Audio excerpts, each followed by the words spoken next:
Today, on episode 70 of the 3-Point Blitz, we recap the first full week of preseason games. Some of the lows, some of the highs, some of the in-betweens. We'll talk a little bit about some of the highlight plays. And who's going to win the controversial Browns starting QB job? All that and more today on episode 70 of the 3-Point Blitz.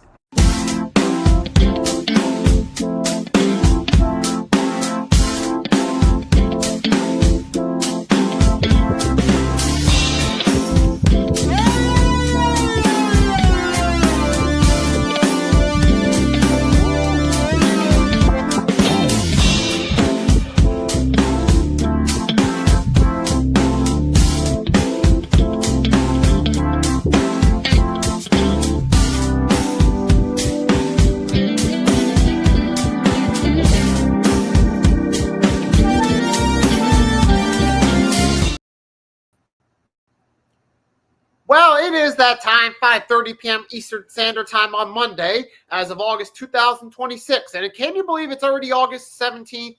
In 2 weeks, it will be August 31st. And then Labor Day weekend will follow. This summer has gone by fast. It has been a breeze. And I'm privileged to have been part of the ride. Doing this every Monday, 5:30 p.m. Eastern Standard Time. And it's crazy. We're on episode 70. That's right. 70 episodes of the 3-Point Blitz. This has been the longest running show in Nikki Steve's YouTube channel, and I'm proud of it. I'm going to keep doing this for you. And as always, we're doing this thing, kicking it as always on both the Hardcore Sports Network, so shout out to them. And as you can see by the intro, we showed the evolution of the 3-Point Blitz logo and even the Hardcore Sports Network logo. Then there you see there's the Hardcore Sports Network's page. Link to Nikki Steve's channel. We're doing this on both as usual, and and let's get right into it, folks, because we completed the first full week of NFL preseason games. Technically, week 2 of 4, because the Hall of Fame game between the Panthers and Cardinals with the walk-off touchdown was technically the first week, but it was the first official full week of preseason. All the teams at least got some time to play. We got to see what they can do, so we're going to talk about it a little bit. As always, there were some winners and losers from this. So let's just dive into it.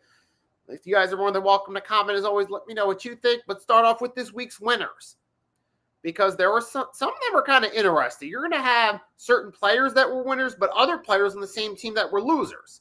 You'll start to see as I go along. First, some of the winners in this one, you got Jackson Dart, particularly leading that touchdown drive for the Giants in that Vikings game. He did duck a sack and ended up completing a touchdown pass early in the second quarter, which helped out there with confidence in his momentum. That was a good play from Dart right there. Now, his offensive line, that's another subject for a few more minutes, but Jackson Dart himself showed that when he has time and he's actually protected, he can actually move.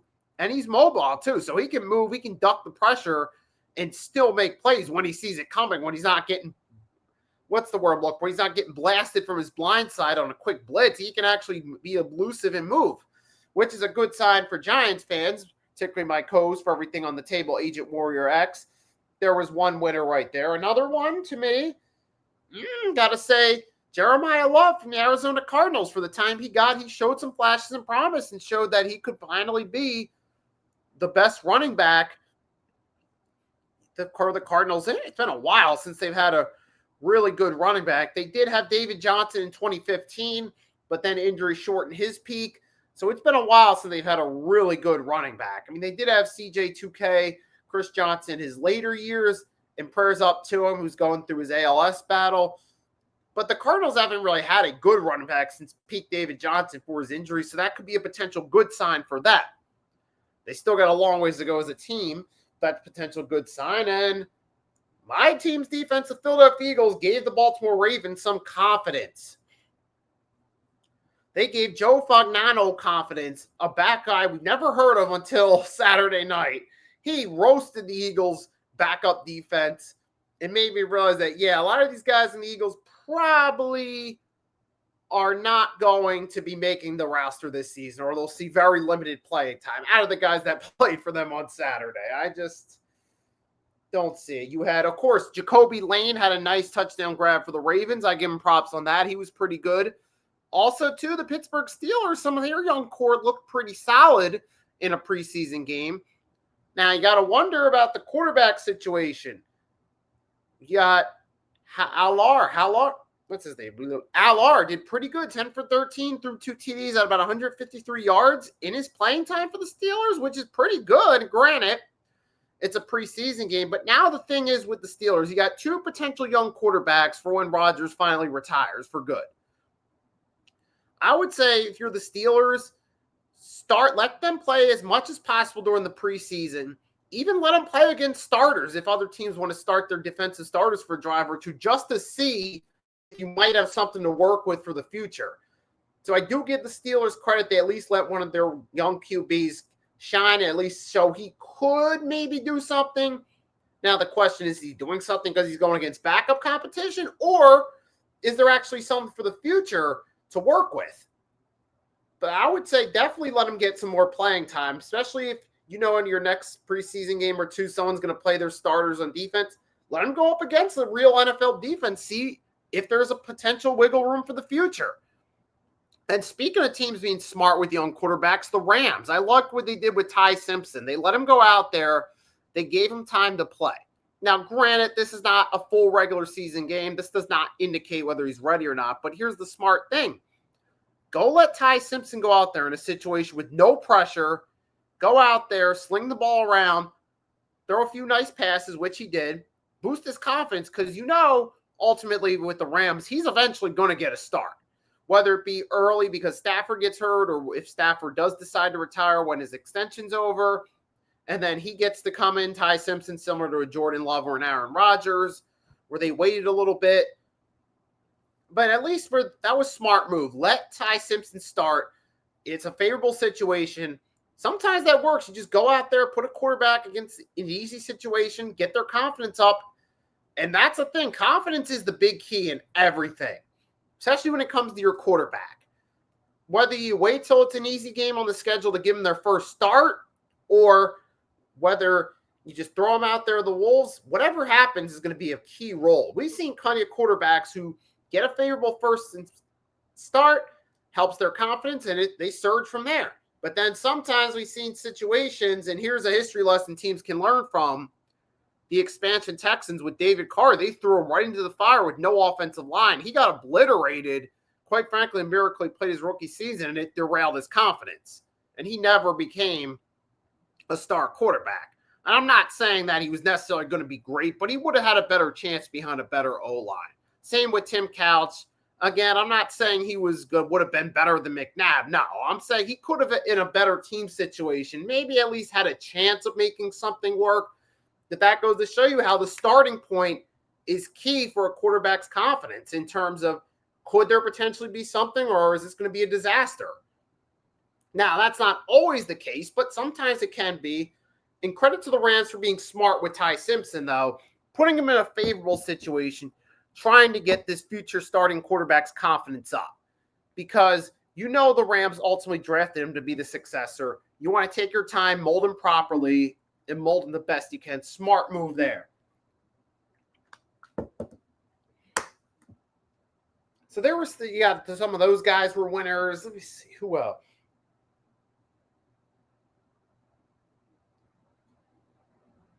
And you had Jukins, the running back from the Browns, for his start.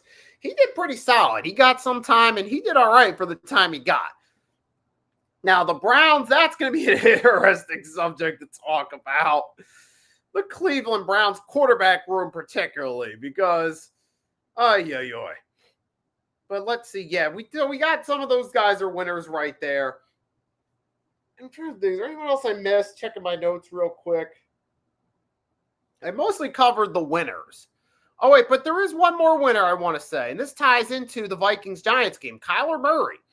Now, he didn't have to do much. He only threw a few passes, but he did complete his passes, and he wasn't rolling a scoring drive, but where the Vikings mostly focused on the run.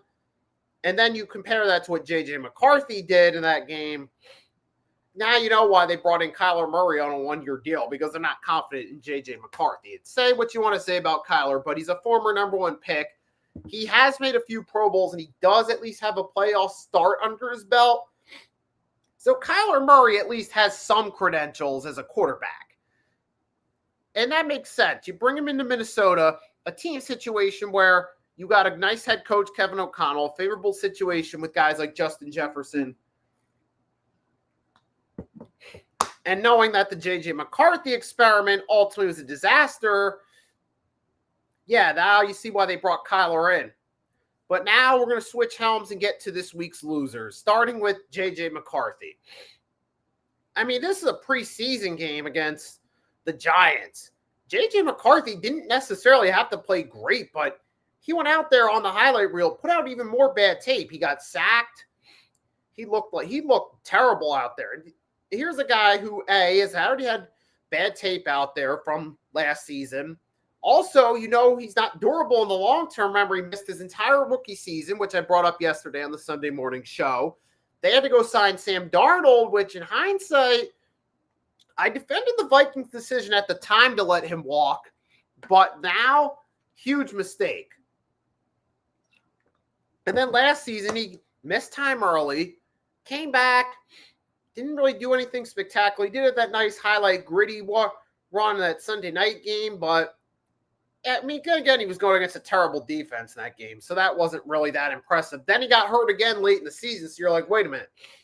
You missed your entire rookie season due to injuries. You were out twice in your second season due to injuries, first early in the season, then late in the season, you got shut down. That's not a good sign about this guy for the future, because you need someone that's going to be available there for you in the clutch come playoff time. When you're fighting for a playoff spot or potentially home field advantage, you need someone who's going to be there that you can rely on. For J.J. McCarthy, who's missed more games than he's played in 2 seasons, that's not a good sign. That he's putting out more bad tape. It's like they bring in Kyler Murray. Say what you want to say about him, but like I said, this guy has experienced some levels of success. You can say he's overrated if you want to, but hey, he's a former Pro Bowler, and you can plug him in. He'll do well in that system. And what's crazy about JJ is we thought this was the perfect situation for him. Michigan, you had a great run game. All you had to do was just be proficient. And he did that in Michigan. You thought the Vikings would be perfect. Tailor suit to his strengths, where you had a strong running game, nice receivers. You had Justin Jefferson to throw the ball to, but he hasn't panned out. And that's a terrible sign right there. Now, another loser for this one, I got to say the Giants' offensive line. You might have saw the play. Jackson Dart drops back late in the first play of the first quarter. He drops back. He's rolling to his left. Immediately from his right, he gets smacked and dropped. Final play of the first quarter. No protection at all. I mean, that offensive line last year was a question mark. And to start off the first preseason game that way, that's a big L for offensive line. Because I already said, look at how Dart played. The first, he threw that touchdown pass. He showed that when he has time, he can evade defense and he can throw. But if he's getting hit from his blind side like he did the last play of the first quarter and getting plummeted, how long is he going to last? If this is happening reoccurringly week by week, eventually he's going to get injured on a blind hit, eventually. So that offensive line's got to step up. It's like, it's fun. It's kind of sad but funny. Football Talk with Bo made a joke. It's like, who is it? Who's their offensive line coach? Is it Ivan Drago? Just like, if he dies, he dies. But seriously, though, they need a whole new coaching staff, particularly the offensive line coaching, and some new players, too. So that was a big L right there. I got to say, the Cleveland Browns quarterback room, seriously. I mean, the fact that Dylan Gabriel is even in contention to make an NFL roster is hilarious. If you put Dylan Gabriel on any other team, chances he gets cut are a lot higher. You put Dylan Gabriel on the Eagles, chance he might not make the final roster. Cowboys might not make the final roster. Seahawks might not make the final roster. You still got Drew Lock behind Darnold, who's proven he's more capable, even as a backup so far, than Shador.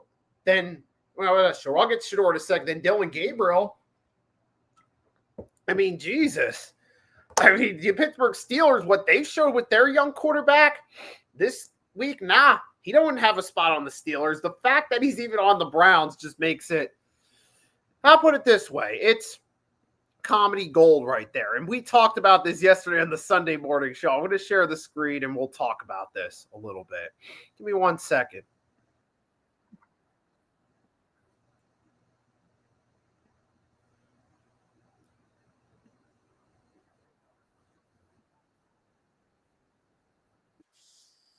Give me 1 second. All right, I'm going to share the screen with you guys. This was from yesterday on the Sunday morning podcast. We talked about the Cleveland Browns quarterback room. Listen to what some of us had to say, and I'll follow through with additional thoughts. There and you're not great. Yeah, they're going to let a guy that has shown that he's been able to do things at this level, was a former number 1 overall pick, right? That they have as a rental. Other teams, you got Coach O'Connell. He's one of the better coaches you got. Great at Michigan either. It was a run first team that had a good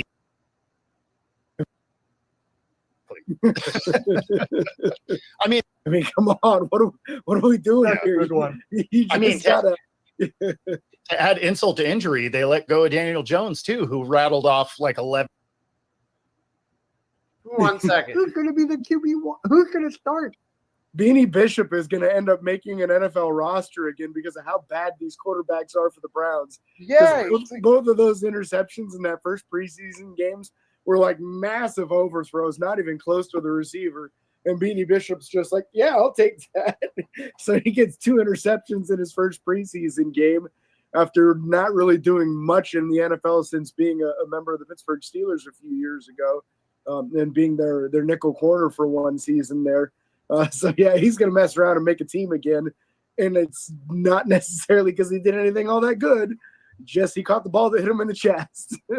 Hey, that's part of it. Like you see DBs drop that all the time. So at least he made the catch. Yep. It was funny, though, because in the presser after the game, Shedeur is like, yeah, I made the right read. It was a good throw. It slipped out of my hand. It's like, man, you threw a lot of picks last year. Like, you can't blame them all on slips. Like, yeah. And that's a bit of a red flag about his mentality, too, going forward. There were already that, he's cocky, he's arrogant. Now he's claiming. Right, and that's the point right there. He was basically making excuses for a poor throw. He had an open receiver and a great read, but he couldn't complete the play. He claimed the ball slipped out of his hand. And for a guy like Shedeur, who already has that reputation of being cocky, of being arrogant, a little high on himself because he's been quote-unquote pampered for being Deion Sanders' kid, now you got him. It sounds like he's making excuses. That's not going to bode well reputation-wise. Some guys are looking, NFL scouts who look at that and be like, yeah, we're glad we didn't draft this guy. Now, it's still early in Shedeur's career, but when you see what a mess the Browns QB room is with Deshaun Watson, killing Gabriel, Shedeur Sanders, like, it's a circus. It is. This whole quarterback group, it is a circus, bro. I mean, and actually, here's one more thing from yesterday. We shared a graphic from The Athletic. Now, I don't know if you guys can see it, but this was the graphic. It has this is top 50 QBs. No, or not. Those like top 35 QBs. You got Deshaun ranks at 31, Shedeur at 35. There's 32 teams in the league. Your projected starter ranks 31st in quarterbacks. Your backup ranks 35th. Out of however many quarterbacks are assigned to NFL rosters, like, nah, that's a terrible sign for the Browns QB room. And it's a shame because they're a team that could potentially put it together. What's a funny? And it's such a cluster that here was this hilarious meme of the Cleveland Browns QB room. I'm skimming ahead, see if I can find it. And this is a reminder of why the internet's always undefeated. I'm going to share it with you guys in a second. Because this Browns QB room is just... You know what? Actually, never mind. You saw the intro. It was hilarious. It was this meme of like 3 lizards in the Browns QB room. One with a bathrobe. It's Deshaun Watson. One with a watch, Shedeur. The other, Dylan Gabriel. It was hysterical. It trended on Twitter. And that's why the internet's always undefeated. If I can pull it up for you guys to show you, they're wondering, what is this guy talking about? If I can find the meme, I will show it to you guys. Give me 1 second. I'm trying to look it up. But while we're still on that, let's talk about the Browns. I mean, oh, here we go. Here we go. Here we go. Here's what I'm talking about, guys. This is the meme right here. The Cleveland Browns quarterback room. Let me enlarge it for a second. You see Deshaun with the bathrobe, Shador the watch. This is why the internet's always undefeated. Like, seriously, what the hell? Oh, my goodness. I mean, seriously, though, how you had a team that just a few years ago, 2023, made the playoffs, had one of the best defenses, had some talent on the roster, had Nick Chubb before the serious injury derailed him. They had so much good talent, and they ultimately let it slip. Now they lost Myles Garrett. He decided he wanted to go to the Rams, and this is what they got to deal with.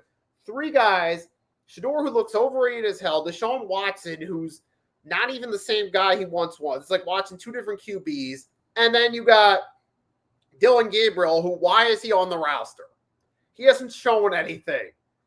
And my last loser, I'm going to go with Tua for the Dolphins. He only played 2 drives, but for a guy that was once considered a top 10 quarterback, he was putrid on those drives for the Falcons. If you watch any of the Atlanta Falcons preseason games, you see the highlights of Tua on those first 2 drives. The fumble he lost, the rest of it, just no points. Absolutely terrible performance by Tua. I mean, just hot garbage, as Rich Eisen put it. I'm telling you, I really do believe him getting hit in the head one too many times has affected his ability to play. He's not making the same reads he used to. He looks lost out there. He looks almost like, say, a Tim Couch or a Ryan Leafish, or someone like a Rick Meyer, someone like that. He's just not in the same form he used to be. And that's where we're at right now. But yeah, I think it is him getting hit in the head one too many times, man. So that's not good for the Falcons at all. And that ties into the last thing I want to talk about with the preseason this week, the standout plays, because there were some plays that stood out. Reiterate real quick. He had the Jackson Dart play where he ducked under pressure and he ended up throwing a touchdown. The blindside sack where Dart got plummeted, which draws concern about the offensive line. There was Caleb Douglas for the Miami Dolphins, made an impressive one-handed catch in their game against Washington on the opening drive. Eventually, the ball looked like it was going to be a little bit out of reach. It tipped up, but then Douglas made an amazing grab on it. So if you get the chance, you just go type in Caleb Douglas catch, and you'll see that was a phenomenal catch for a preseason game. So that right there, those are some of your standout plays that stood out to me in this one. But real quick, we'll take a little quick break. Then I'll be right back. We're going to have a little fun subject for you guys I want to share. And then we're going to close it out talking about the NBA schedule. So stay tuned. Your boy will be right back.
basketball fans, are you ready?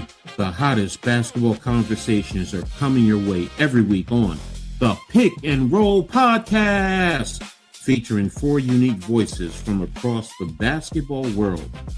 Mitch Kofsky, Blaze Radio, Reels from Just Fans, and Coach Ed. When the biggest stories shake the basketball world, these 4 bring the analysis, the debate, and the passion you crave. From the latest NBA headlines, championship contenders and pretenders, trade rumors and free agency buzz, MVP races, coaching decisions, rising superstars, legacy discussions, and everything happening on and off the hardwood. The Pick and Roll Podcast has it covered. No hot take is safe. No superstar is above criticism. And no basketball topic is off limits. Whether you're an NBA diehard, a casual fan, or somebody who simply loves the game, the Pick and Roll Podcast is your destination for basketball talk done right. Insightful, passionate, unfiltered, must-watch basketball content. So don't get left sitting on the bench. Subscribe, follow, and join the conversation with Mitch Kofsky, Blaze Radio, Reels, and Coach Ed on the Pick and Roll Podcast, where basketball conversations never stop bouncing. See you on the next episode of the Pick and Roll Podcast. Alrighty, folks, after a quick break, I'm back. Now let's dive right back into it. So shout out to Coach Ed Gladney, Mitch Rios from Just Fans Podcast. Those guys right there, the Hulk and Blaze, Rios, Mitch, and those guys, they do this every Wednesday, 5:30 p.m. Eastern Standard Time. So if you're a basketball fan, make sure to check them out. And we will talk a little bit about the NBA schedule release in a minute, but there is some news we got to talk about. We talked about this a little bit ago. It was on the Sunday morning podcast. We used the rumor as a thumbnail, and that being that Von Miller was going to go to the Cowboys. And ultimately, as of yesterday, it happens in the evening. Von Miller signs a 1-year deal to play with the Dallas Cowboys. I already did a quick YouTube short about it, but now I'm going to go more in depth on this one. So, hey. Now, at first, it might seem a bit odd that he's going to the Cowboys. You're like, why is Jerry Jones throwing all this money at him? The Cowboys are tripping. What are they doing? And well, it seems laughable at first, but however, realistically, it makes sense. Number one, Von Miller is from the Dallas area. He's born in that area, so he probably most likely grew up a Cowboys fan. So now he gets to close his career, which will eventually have a Boston Canton, with his hometown, basically his home area team, which is, from his point of view, that's got to be a good morale booster. Basically, return home one time for him. And you also got to remember, though, the Cowboys got a lot of young players on their defense they just drafted. So obviously, a guy like Von Miller, he'll more be there to be a mentor. That's what I see his role being there. Number one, to return and play one season close to home. Number two, to go out there and basically have a little fun, mentor some of the younger guys on that Cowboys team. And also another thing, too, like I said, being that he's a local near the area, he'll also help with jersey sales, too. Because you might get a lot of people that knew Von Miller growing up. They may have played on his high school team. They remember him from high school, and now all of a sudden they get to go see him play. People still in the area get to go see him play and be like, all right, I get to go see Von Miller play. I remember playing with him back in high school. So maybe some of those guys might go. Maybe people that remember him from the neighborhood will go.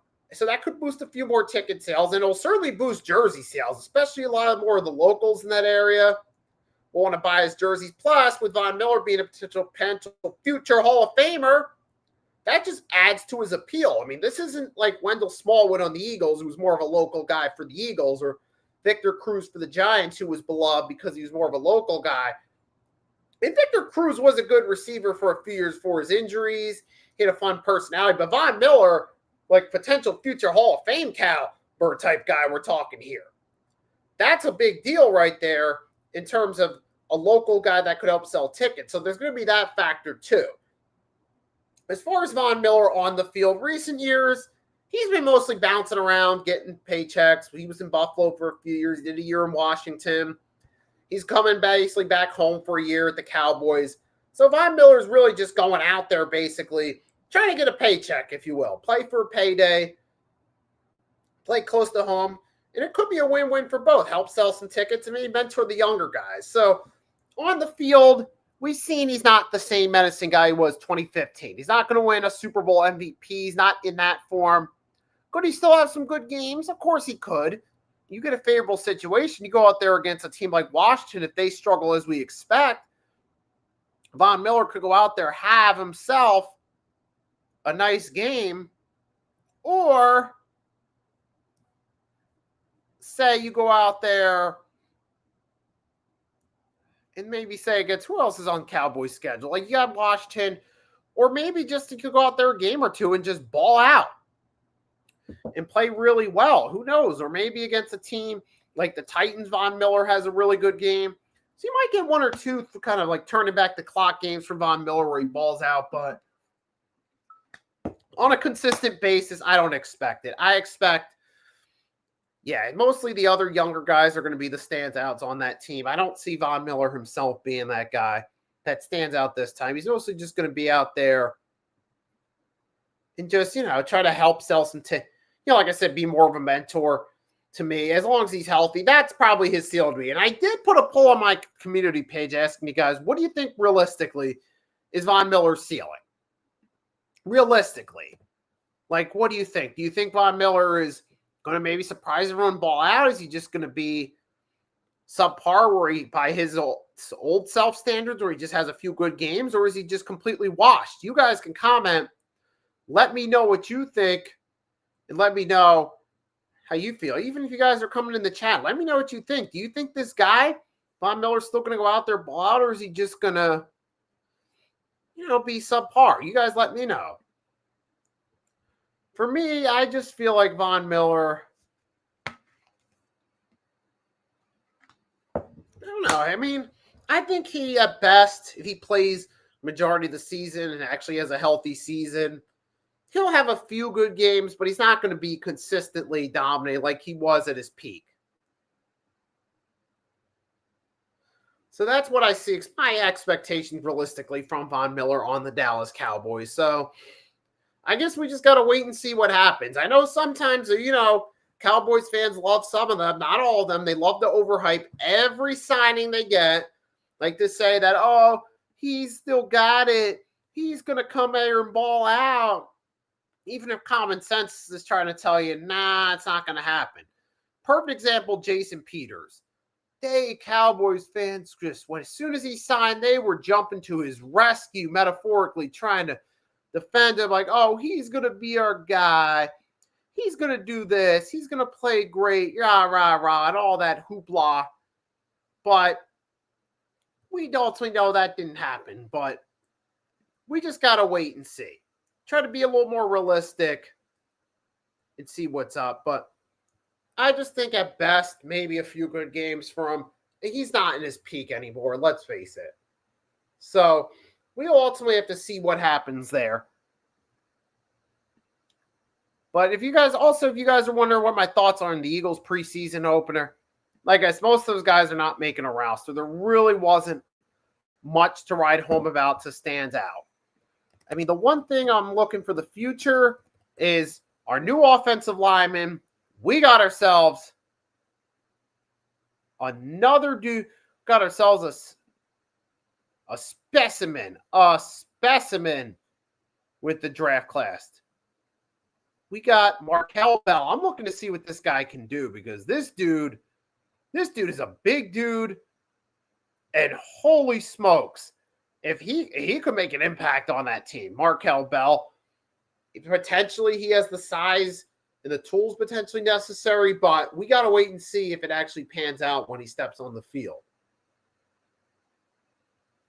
But I guess that's one thing I'm curious about. But other than that, I didn't really have a lot to write about with the Eagles' personal preseason game. They didn't play any of their starters, so it's just we got to wait and see what happens. But ultimately, that's all I got. But that's what we got for football-wise. Well, I decided, you know what? We still got some time before the regular season. We don't really have a lot of basketball talk going on right now. So why not? Let's just have a little bit of fun, shall we? Why not just come on here, talk a little bit. Just to come up with, I got an idea. So I was thinking about it. I'm like, now, what would be some good sports movies that haven't been made yet that could be made? Because we've seen a lot of different movies made. We've seen Miracle star. We got Miracle star Kurt Russell as Herb Brooks, the U.S. 1980 men's hockey team. We've had Invincible, Mark Wahlberg as Vince Papale, Philadelphia Eagles story. We had American Underdog, the Kurt Warner story. Remember the Titans. A lot of good movies. But what would be some dream sports movies that haven't been made yet but could soon? Give me 1 second.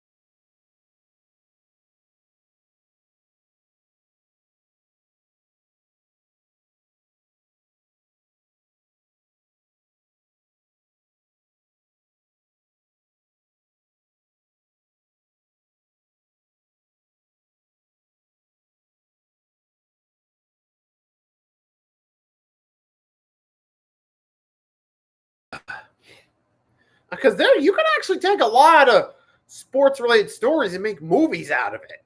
Because we are, like I said, American Underdog, remember the Titans, Cinderella Man, James Braddock. You've had a story about Big George Foreman in recent years. We Are Marshall. A lot of good stories. Coach Carter. There's a lot of stories you could make. And I figured, what would be some dream ones for me? And I thought about, here are a few ones I could think of. This can be some bias here as an Eagles fan. Why not make a movie St. Foles? Why not talk about Nick Foles' story a little bit? You could start the movie off where he gets drafted into the NFL initially by the Eagles. You could kind of, like, first half the movie, go through some of the highs and lows of his time. His first stint with the Eagles, those 3 seasons. Then around the midway point, have his disastrous season with the Rams be a part of the movie. And then, because I remember the story goes, Nick Foles, he was ready to quit after he got let go by the Rams. He was just done. He didn't want to do it anymore. But he took a quick trip, like it was a family vacation, then came back. And when he came back, Andy Reid had an offer for him as a backup to Alex Smith in Kansas City. Foles took the offer. He played a game, a few games when Smith was out the concussion, played fairly well. And then come 2017 offseason, that left an opening for the Eagles to bring him back on a 2-year backup deal. And then we know what happened later that season. The Carson Wentz injury, Foles takes over. They make the run, win Super Bowl 52. You could easily, that's the easy one you could make a story out of, about some of the roller coaster ride leading up to Super Bowl 52 and have the closing to the movie be Super Bowl 52. You obviously would show the Philly special. That would definitely be a great story right there. And you could talk about some of the personal things going on with, because I meant Foles had a book in 2018 he wrote about what was going on with his wife, Tori. You could maybe touch up on that a little bit, like around the mid-2010, 2015, 2016, a lot of the stuff going on in his life, and how he overcame that and won a Super Bowl. That would be a good movie right there. I mean, another football movie you could do, who dat? Easy. You can make a story about the New Orleans Saints, about how Hurricane Katrina ravaged, destroyed New Orleans, and the Saints had to play their home games away, and they were absolutely terrible. And then you could start the movie about the changes. You had Sean Payton coming in, Drew Brees, drafting Reggie Bush, and them turning the ship around. Obviously, you would show that Monday night game in the movie. I mean, probably you would end up skipping ahead to Super Bowl 44. Some people might not like the idea of skipping that far ahead, but if you wanted to show a movie about the redemption story of the New Orleans Saints in the city of New Orleans post-Hurricane Katrina, that would be a great movie to make right there as well. As far as sports movies go, I mean, I know some people might even go with a movie about the 07 Giants and the Patriots. You could do one there too. If you were going to do it, I'd call it Giant Imperfection. The whole story about the Giants, Patriots, potential movie idea. And a few other movie ideas. You could do one about Evander Holyfield, similar to what they did Muhammad Ali, starring Will Smith, the George Foreman movie a few years ago. Make a movie about Evander Holyfield, particularly about the mid-90s. Because he eventually had a heart condition that slowed his boxing career down. He got cleared to return. Then he caught Hep C for his third fight with Riddick Bowe. Then it seemed like he was done as a boxer, but then the next year he got the upset win over Mike Tyson. You could do a whole story about that part of Evander Holyfield's career and call the movie The Real Deal. So there's a few fun ideas for sports movies. St. Foles, the Nick Foles story. Who Dat, the New Orleans Saints redemption after Hurricane Katrina. The Real Deal, the story of Evander Holyfield, Cinderella comeback, victory over Mike Tyson. After a whole bunch of turmoil in the mid-90s. Those would be some fun ideas for sports movies. But, I mean, you could do it. They've done plenty of different movies. They did one about Rudy, the guy from Notre Dame. They could easily make some of these movies. So that's some of that right there. I think that's a lot of, but yeah, let's talk about the main thing. Now, the last subject here, we're going to talk a little bit about the NBA schedule release before we go off, guys. So we're going to talk a little bit about opening week because we got a big game. My Sixers are getting the marquee spotlight right out the gates. First game, first night. I'm telling you, man, it's going to be interesting. So let's talk about some of that right there. You're going to have. So give me 1 second. We'll go through some of the marquee games on the NBA schedule this season.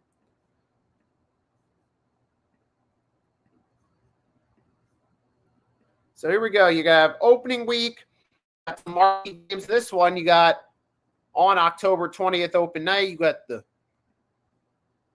triple header. You got Celtics, Pistons, Thunder, Spurs rematch of the conference finals last year. And 76ers, Knicks at MSG.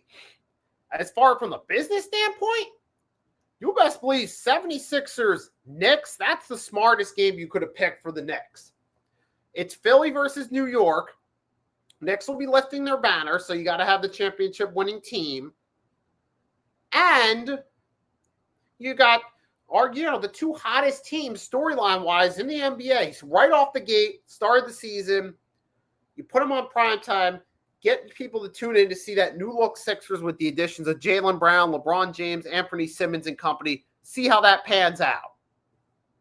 That's going to be fun. Spurs and Thunder is going to be a fun game too. Looking forward to that one. Then you got the NBA Cup games, October 3rd to November 27th. Then December 11th, the NBA Cups game at Hinkle Fieldhouse.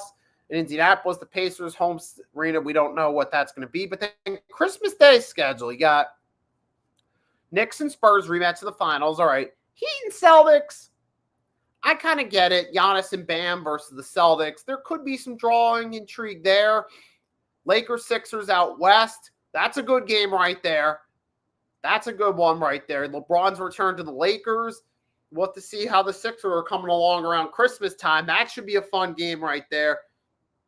T-Wolves Thunder, Ant-Man LaMelo Ball duo versus the OKC Thunder. That should be a fun one. Warriors Nuggets. I mean, you're going to be interesting. Steph Curry's still there. It'll obviously draw some eyeballs, but to me, that's not truly the best.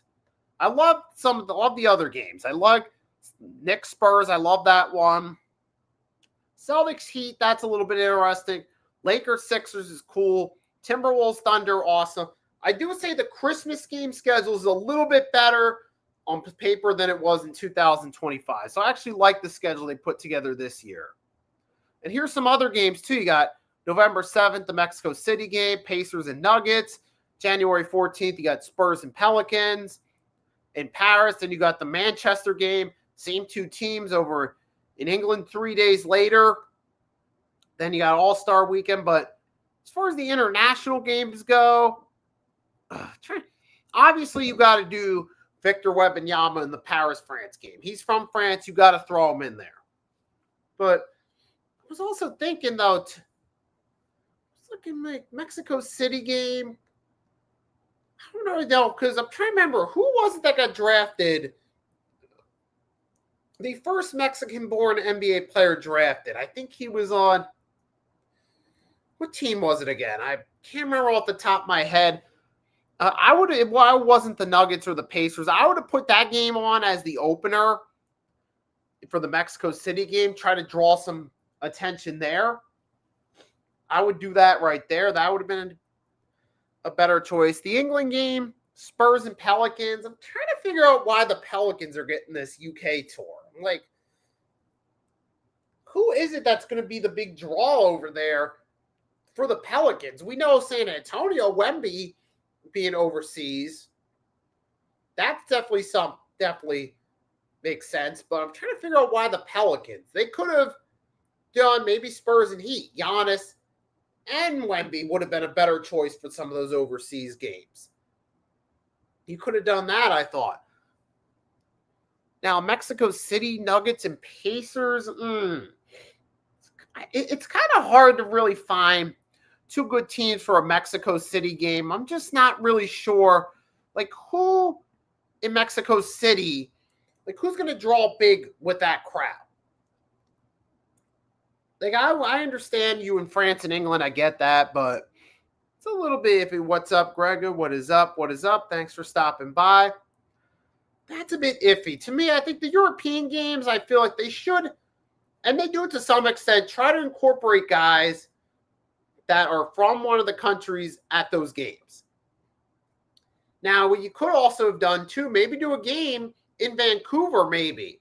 Maybe for a lot of Vancouver residents that haven't had a basketball team in over 2 decades, maybe they might feel a little nostalgic and maybe turn out for one game. I feel like Vancouver, with all due respect to Mexico City, would be a better place for a one-off for an NBA game because you did once have a team there. It didn't pan out in the long term, but you did have a team in Vancouver.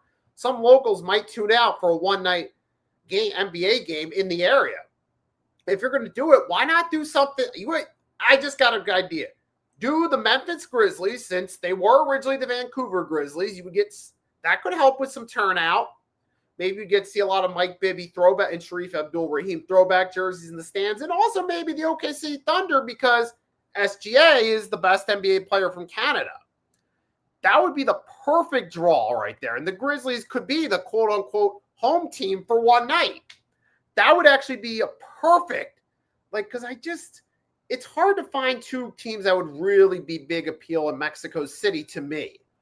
I feel like Vancouver would make a lot more sense. Easily, Grizzlies, in this case, like I said, Thunder. Now, the France game, obviously you got to go to the Spurs, Wemby playing there. That makes a ton of sense. I love that idea. The Pelicans is a little bit of a weird choice for that game, though. I would have maybe gone with the Heat, maybe for Giannis since he's European. Spurs versus Heat, there might be some more appeal there in seeing those two. But I guess the NBA picked what they want. I guess maybe they just wanted to send the France crowd home happy and consider, because they do through 2 games in a 4-day stretch, actually, both the Spurs and Pelicans. First, the France game, then they travel to Manchester in England a few days later. I'm thinking, maybe they wanted to give the Spurs an easy game. I don't really know. It's like, soccer in Mexico, like soccer, boxing, or like their main sports that I know of over in Mexico. It's like maybe basketball to some extent, but it's mainly those two over there. Like obviously France, it's a lot bigger. Even England to some degree, Canada too. You could still do places like Greece or even Croatia, but obviously the NBA wants to do big market games for these international games. They want to go to popular world destinations like Mexico City, Paris, France, Manchester, England. Obviously, that's part of the strategy. I guess in their minds, Mexico City, being a bigger city, is a bigger draw than Vancouver, but for reasons I just said earlier, when it comes particularly to the NBA, it would work better to just do that one game, have the Grizzlies return home to their original roots for one night. But I guess the NBA is doing what it's going to do. But now when it comes to the schedule itself, games that stand out to me the most. Opening night, you get Knicks and Sixers.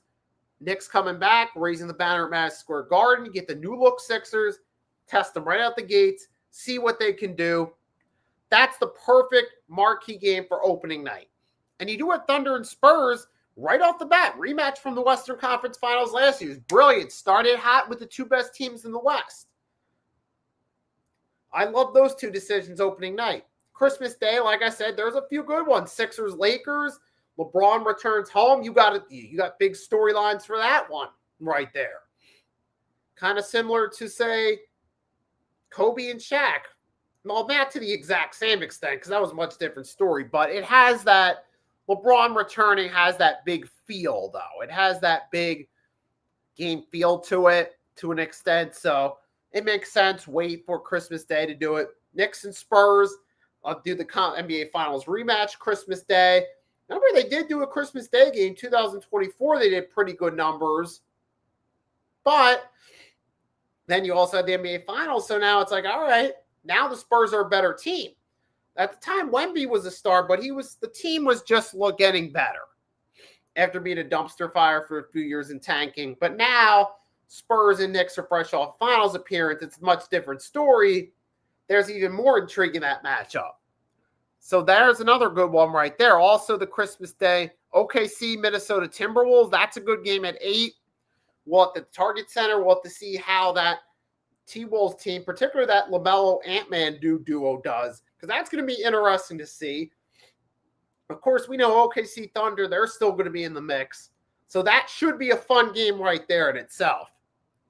So those are some, out of all the games, the ones I'm looking forward to the most, out of the main marquee games.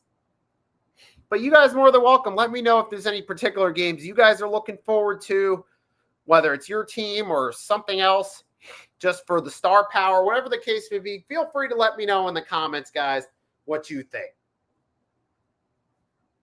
But yeah, really, that's about it. That's all we got for you, mainly subject-wise. But for those of you that have noticed me and Agent Warrior's absence on everything on the table on Tuesday nights, we will be back at it tomorrow night.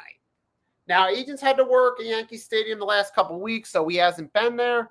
But we'll be back at it tomorrow. We'll talk about the Pro Football Hall of Fame, MLB trade deadline. We'll also talk about the NBA schedule being released. And shout out to Agent for reminding me of this one, too. You indirectly remind me of a chat like, oh, wait, we have the NBA schedule to talk about.